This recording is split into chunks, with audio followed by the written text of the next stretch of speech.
First question of the day. Give me 3 reasons why we have to care a lot about what a partner's partnership basis is. Why is it important? Go. For inheritance purpose, you need to. No.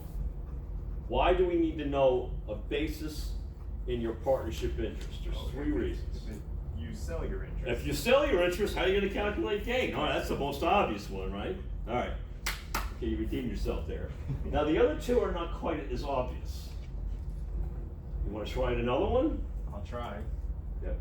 That's all I'm asking, by the way. Okay?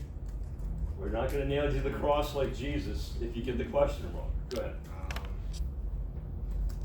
See, you got to know cold, because even if I don't ask you a direct question on this particular thing, it gives you the perspective for the whole set of rules that you're trying, this huge labyrinth of rules that you have to deal with when applying a set of rules to a set of facts, is what I'm going to ask you to do on the exam.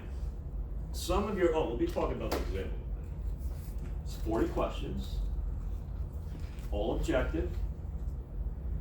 To be politically correct, there are multiple choice. To be politically incorrect, there are multiple guess. There are 2 fill in the blank, and 38 multiple. Yes. It could be to determine the gain or loss in the event that you sell or you terminate your partnership. That's what he already said. If you sell your partnership interest, yes. 2 other reasons. If you distribute, Come on, people. If you distribute, you don't want to go past the basis. All right, so if you make a cash distribution in excess of your basis, you got a gain situation. Now let me talk about that a minute. We're talking about distributions. This exam is going to cover all the beginning, the formation, what is a partnership, tax elections, contributing property, and the operations side. How do you calculate partnership income? How do you calculate basis, both inside and outside? Well, this part of the course is not going to test you a lot on distributions, except for the one point you just made. All you need to know about distributions in the partnership for your midterm exam is, hey, better make sure those distributions don't exceed basis. Always have your antenna up for that one, okay? All right, so that's 2. Can we recap? How to calculate gain or loss in the disposition of your partnership interest. Number 2, there could be a gain if the cash distribution exceeds your basis. Not property distributions in excess of basis. Cash. You remember that little wrinkle from 3 weeks ago, right? We'll go over that some more when we start getting into the questions. What is the 3rd one? And it's a real big important. You want to try what the 3rd one is? Has no idea. Okay, you're next. What's the 3rd reason why we need to know outside basis? Don't know? What do you say? I was just checking to see. Is it the limitations? The limitations Limitations on what? You're warm. on deductions? What kind of law? Deductions. Loss deductions? Loss Deductions. pass through Entities. from the partnership. That one. That one. Ooh, that's a big one. And you will be tested on that. There'll be, factual questions, and it will ask you, well, what is the loss deduction for partner A under these facts? Okay?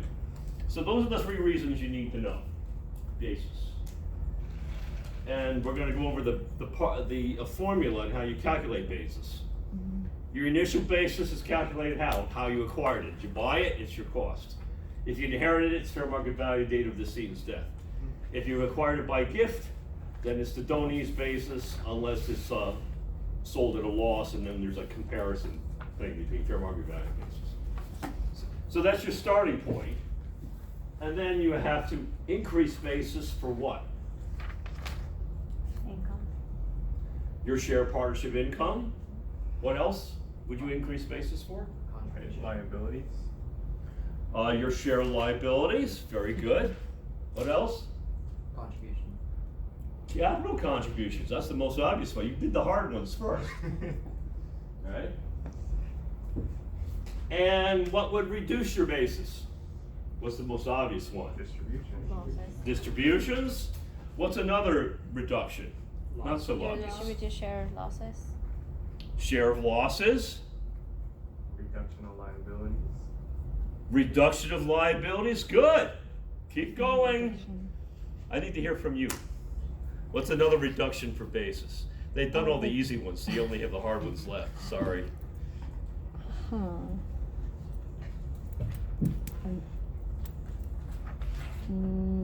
Think about the K1, what's all those separately stated items? Give me an K1. example of one. Let's see. Would you separately state a non-deductible expense on the K1? Yeah.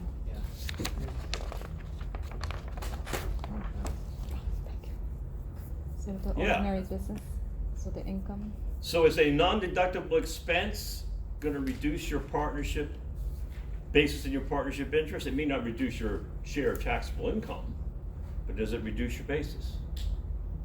No. You got a 50-50 shot. Come on, be brave. Say, does it say that again? Repeat it again. Does it reduce? You got a non-deductible, let's say you have an expense, you have a portfolio of municipal bonds, and you pay me as your investment advisor to advise you on that portfolio. Right. Now that So that deduction reduces- is not deductible because why? Does it have It's to do not with deductible because it's for the production of the setup of the tax company? exempt income. Income. Okay. So it's not gonna affect your pass-through of the income from the partnership, but that wasn't my question. My question is, does it reduce your basis in your partnership interest? It's an expense, a non-deductible expense. Is that gonna reduce your basis? I would say yes. Sure. Doesn't matter whether it's non-deductible. That, by the way, there's a couple of questions on there that try to think you, oh, it's a tax exempt expense, therefore it doesn't affect basis. It affects basis. Just like a distribution is not a tax deductible disbursement, right? Mm-hmm. But it reduces your basis. Basis. Okay. Grab hold of that concept, please. Yeah. Very good. So you guys know the formula for calculating basis. That's great. So the reason you need to know it, if you dispose of your partnership interest, calculating gain or loss. Number two, to determine if there is a limitation on loss pass-throughs. And number three, to make sure your distributions, cash distributions don't exceed your basis to calculate.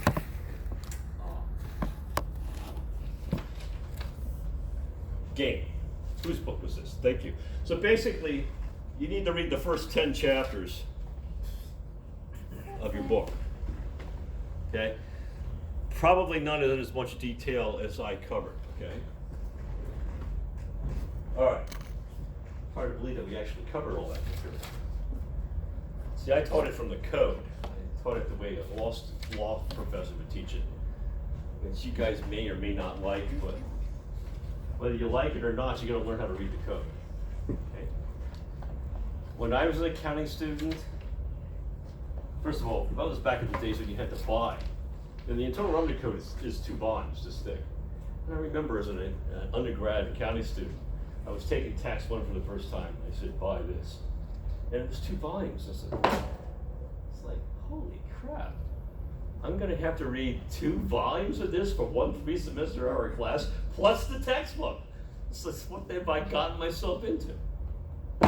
So as a result, I found this big fat thing very intimidating. But just like how do you eat an elephant 1 bite at a time, you're just covering code section 700s in here, which is only about maybe 30 pages. And you know what? Reading that 30 pages of the Internal Revenue Code is a lot less reading than 10 chapters in your textbook. It's nothing but rules. And that's what you need to know. You need to know the rules to pass my midterm exam. So read it. Just a suggestion. Okay. Next. All right. You get another chance. An easier question. We have the definition of a partnership. Let's get real basic from class 1. The definition of a partnership. There are 4 requirements. Whether you're talking about the state law or whether you're talking about the tax code, you gotta meet 4 requirements to be characterized as a partnership. See if you can name them all. What are they? Oh. Quickly, by the way, if I'm gonna go through the entire exam, if I'm gonna ask you, each one of you, a true-false question, and since there's 40 questions on the test, it's roughly about 160 true-false questions. We've gotta go, we gotta move. Go. What are the 4 requirements? Name one. It has to be at least 2. Yeah, there's gonna be 2 people, that's okay. Yeah, if you have 2 partners and one withdraws, you no longer have a partnership. Okay?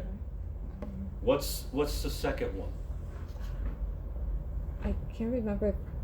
It doesn't have to be registered, right? Through the state or no? Or That's an I guess excellent in- question. It will be on your midterm. Okay. The intention of doing business or for profit? Yeah, you have to Yeah. be engaged in a trade or business. All right, let's move on. Can you name the other 2? Share profits as co-owners. Share profits as co-owners. That's the 4th one.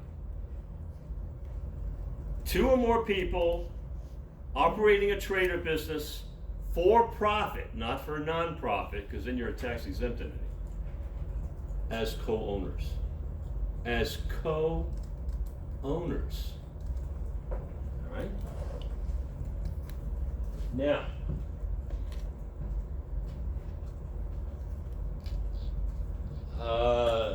let me ask you this one.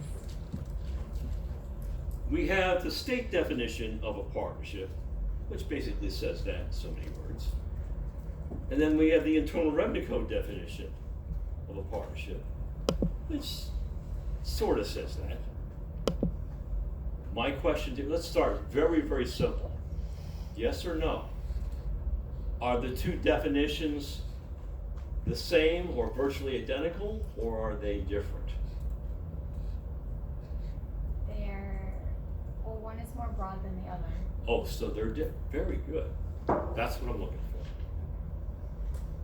They are vastly different in many respects. One is more broad than the other. Now, the next question is, which one is the broader one?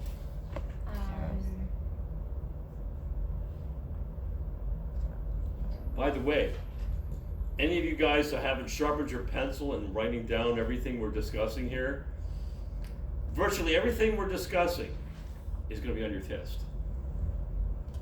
Just a little hint. Remember the first day of class I told you I don't hide the ball? I meant it. Go. Which one is broader? You got a 50-50 shot. Is the RUPA, the Revised Uniform Partnership Act in the state law, broader than the tax code, or is the tax code broader than RUPA? Correct. Now, okay. Which one did you say? You're ready for a triple play here. Last question. No, the IRS. The IRS. Oh, yeah, What yeah, it is. makes Yeah. the tax code broader than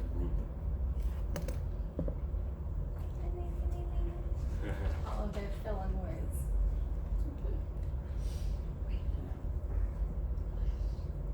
Don't get too bogged down in the language of the statutes, because it's really not there. It's kind of like buried in the code. You have to kind of like dig it out. I'll give you a hint. It has to deal with the check the box regulations. Do you remember the check the box regulations? Or was that, oh, that was like a month and a half ago. I understood it when you talked about it 6 weeks ago, but well, it's like, well, you have to dust the dust off that idea, because you're gonna have to use it.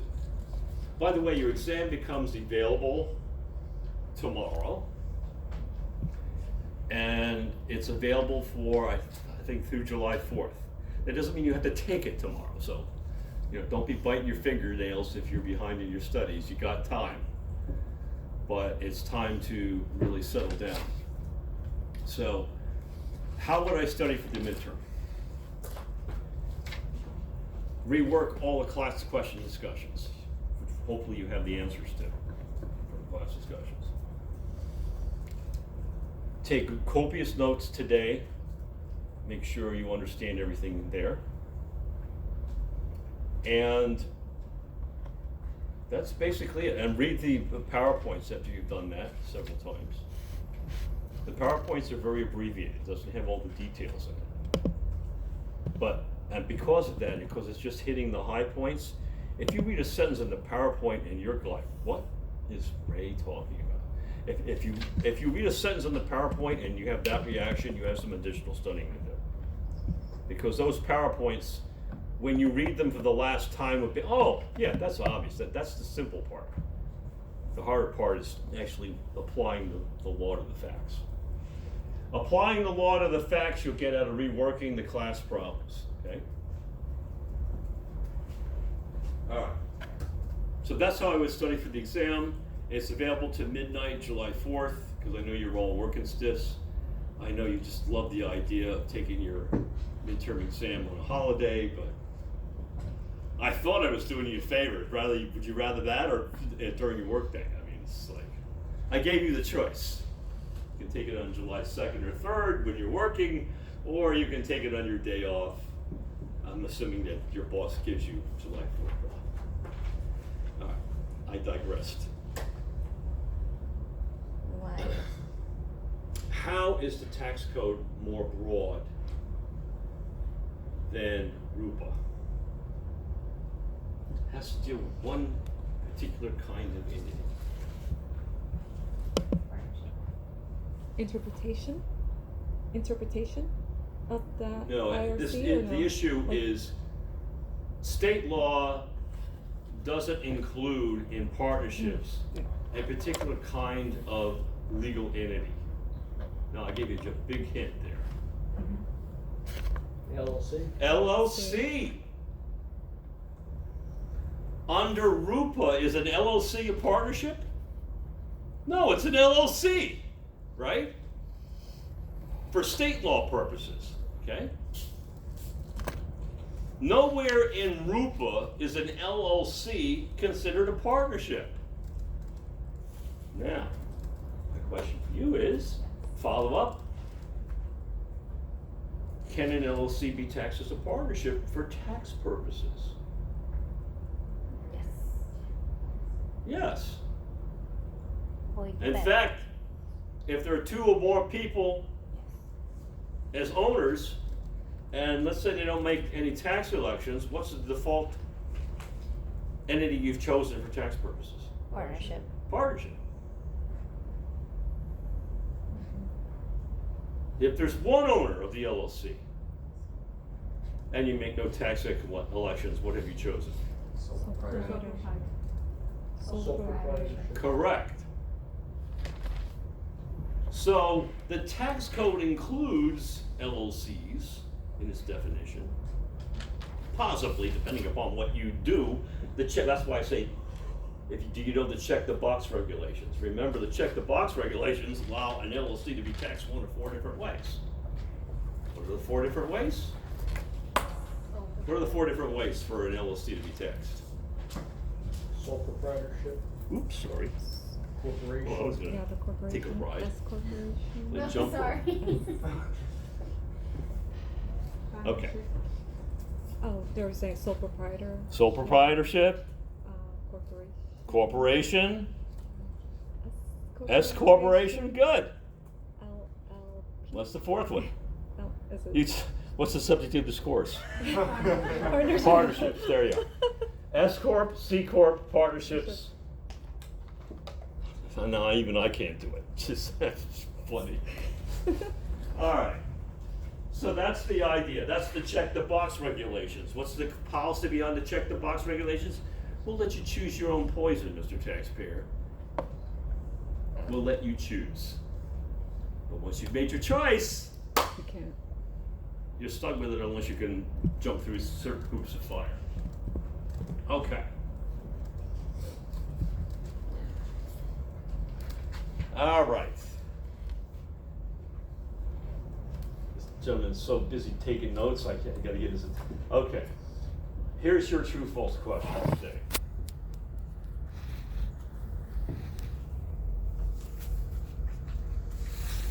To create either a general or limited partnership, true or false, you must have a written partnership agreement. True or false? Even a limited partnership, you don't need a partnership agreement? You sure? No. Correct. Good. You didn't fall for my bait. To create a limited partnership, is there some legal documentation required? And if so, what is it? There's no legal. I'm sorry, speak There's up. no legal requirement. Except we must both at least 2% try to. Well, do you have to file anything with the Secretary of State to create a limited partnership? No. Yes, you do. General partnerships, you don't. But if you want limited liability protection for the limited partners, you have to file Articles of partnership. some kind of articles or paper with the Secretary of State, letting everybody know it's a limited partnership. Okay? So be careful on your exam. You know, if I say a limited partnership requires formal documentation to create it, that's a true statement. If I say it requires a written partnership agreement, that's not a true statement. Got it?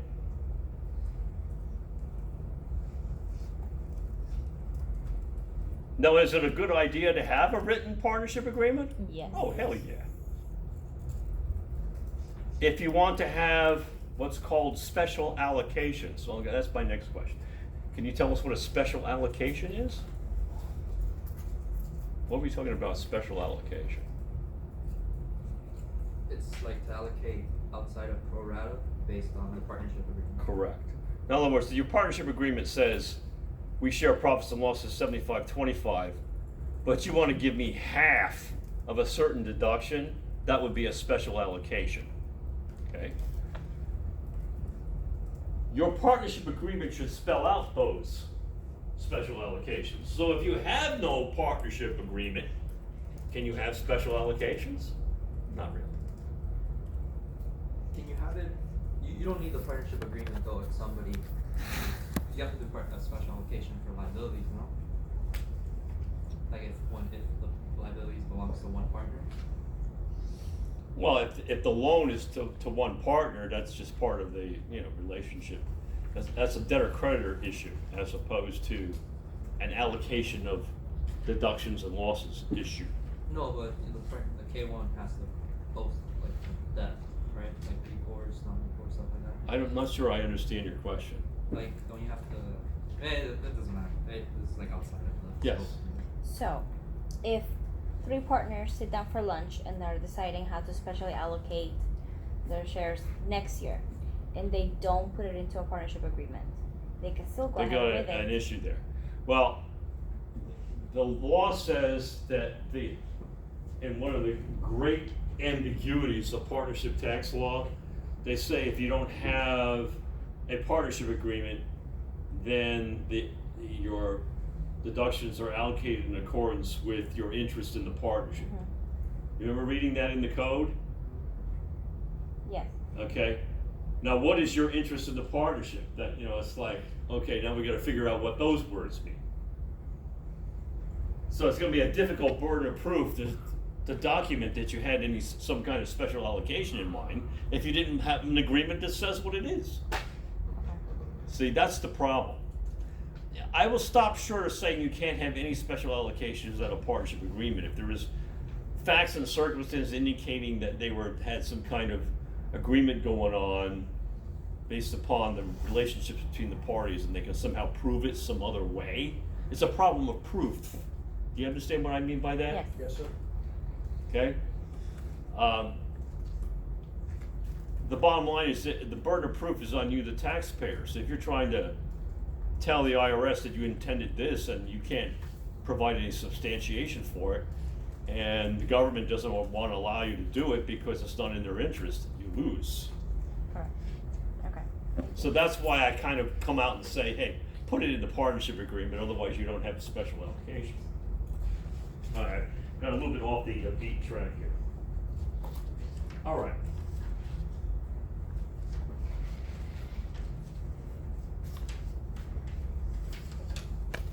So let me briefly go through these PowerPoints real quick.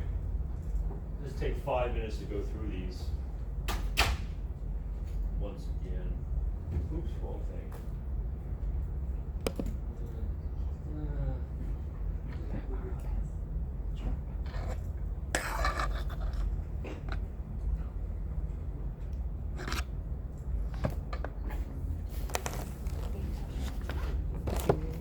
Okay, this should all be a quick review. Definition and creation of partnership. The state law definition of RUP is an association of two or more persons with the intent of carrying on a business to make a profit as co-owners. The Internal Revenue Code defines a partnership under 761.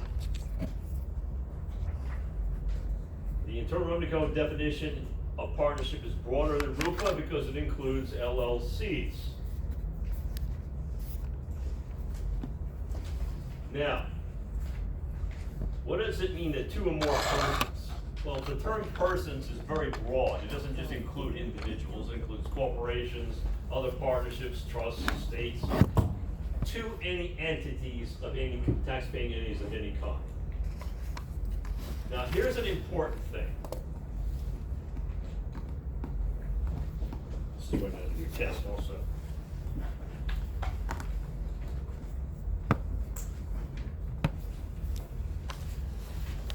Who did I have it? Okay.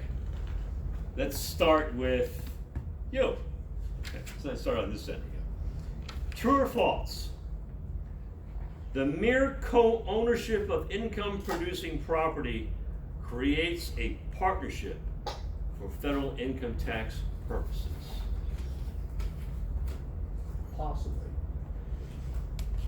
Now you're talking like a lawyer, but generally speaking, Generally speaking, okay. let me give you some facts. You and I own farmland as joint tenants. All we do is pay taxes on the property, and then we rent it out to Joe Blow's sharecropper Yes. to plant his crops. And we collect rent from him and we pay our taxes. Are we engaged in a partnership? Yes, sir. Wrong. What if, All right. You need more facts than that. I mean, if we started engaging in a trade or business of farming ourselves, that might be different. But mere co-ownership is right up here. Intend to share profits at co-owners does not include mere co-ownership of income-producing property. You've got to be in a trade or business. Okay? Mere co-ownership does not, without more, create a partnership. You need the other four elements. There's going to be two people. Okay, you'll meet that. There's co-ownership. Okay. But you have to be engaged in a trade or business for profit. And if you're just engaged in an investment activity, that's not a trade or business. Okay. What constitutes a trade or business? One of the reasons why I'm sympathetic to your answer is it depends. What constitutes a trade or business is one of the most heavily litigated issues in tax law. Nobody really knows what it means. It's a facts and circumstances ad hoc analysis where tax lawyers can make lots of money litigating cases. But there are certain ideas that go along with it. If you're engaging in an activity over and over again, you know, you sell a widget here, sell a widget there, then it starts looking like a trade or business as opposed to a one-time event. You sell a bunch of property all at once. That may not be a trade or business. Okay? So understand that in mere co-ownership is not an intent to share profits of a trade or business as co-owners. Okay? A mere verbal agreement to share profits can result in a partnership. There's no formal legal entity required, no filings required with the Secretary of State under state law to create a general partnership. Limited partnership, you gotta file something with the Secretary of State. Don't need a partnership agreement. Okay? So you don't need a formal partnership agreement.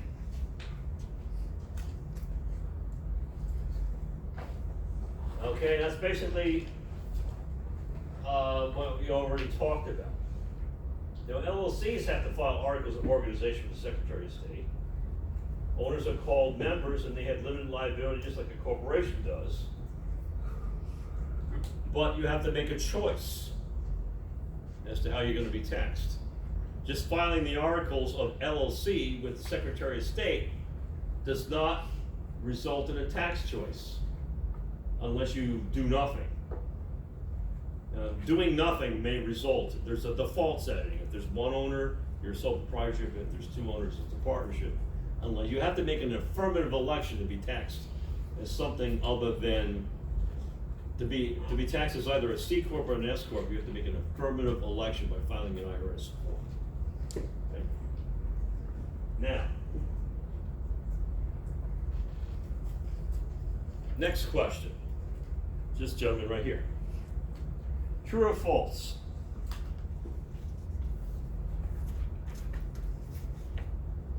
We're hiring you as a marketing guy to go out, and we're going to pay you out of the partnership funds a commission for all the widgets you sell, or whatever. And that's our agreement with you, okay? And the partnership will pay you based upon the profits you generate from your sales.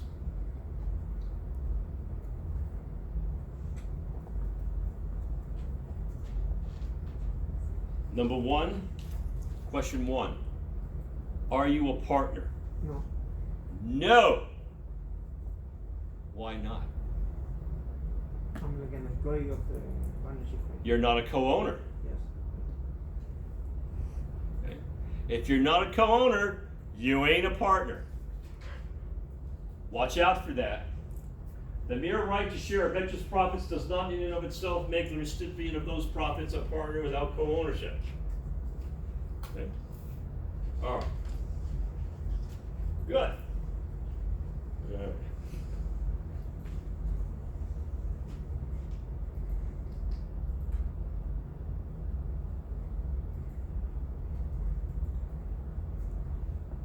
Oh, this question's too easy for you. Let's see. I'm gonna give you a hard one. Actually, all of these are easy.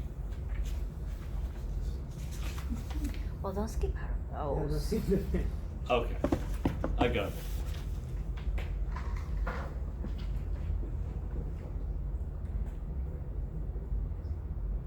We got two partners in a partnership. One guy owns 70% of the partnership, and you got another guy who owns 30% of the partnership. That's it.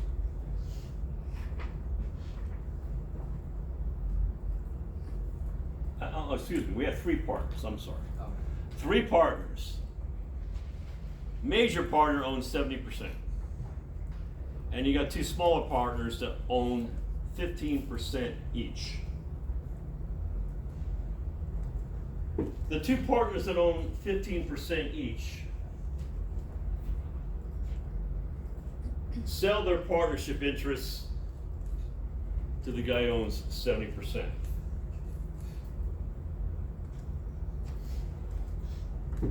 And it's a calendar year partnership, and that sale takes place on April 1st. Question. Number one, has the partnership terminated? Yes or no? Yes. And second question is, when did it terminate? on December 31st? Does it not terminate at all? Does it continue in effect until you file some kind of partnership dissolution with the IRS? Should, yeah, April 1st, and then the guy files, like whatever, that's scheduled to. Or when he sells his interest? So you say April 1st is terminated as of that. Now, can you explain to us what we mean by termination? First of all, does the term termination have anything to do with legal dissolution under state law? No, it's just protect. It's strictly a tax concept. What is the tax consequence of termination of the partnership? If like partnership ended for. From an tax accounting point of view.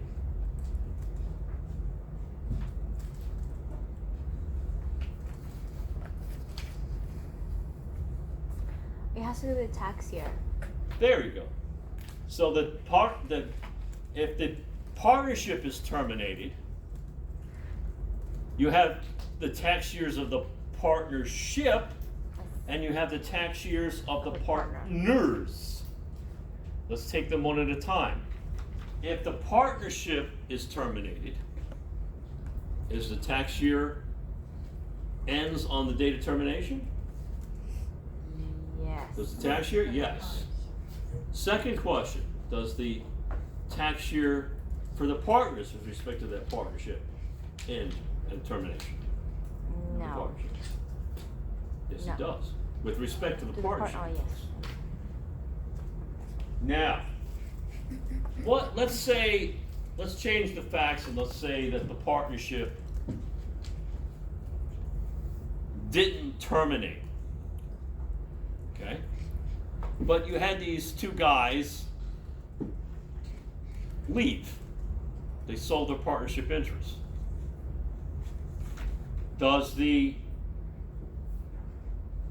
And let's assume, they've only sold, 30% of the partnership, so less than 50% of the partnership has changed hands. Mm-hmm. Does the tax year end on the sale for the partnership under those facts? Wait, they didn't sell their whole thing, or how many partners are there at that point? Let's say there's 4 partners, Oh, okay. okay? Partnership. And these 2 partners that sold their interests comprise 30% of the total partnership interest. Then no. So the partnership doesn't terminate. And the tax year for the partners who remain doesn't terminate. But does the tax period for the withdrawing partners terminate? Yeah. Yes, that's the distinction. There has to be a termination of the partnership for the tax years to end for everybody. Does everybody get that? That's a very, very technical point. Okay? The definition of a termination of a partnership is very technical. Reread it in the code, please. You will be asked to know what that is on your exam. Okay. Lady in the back, your turn. True or false?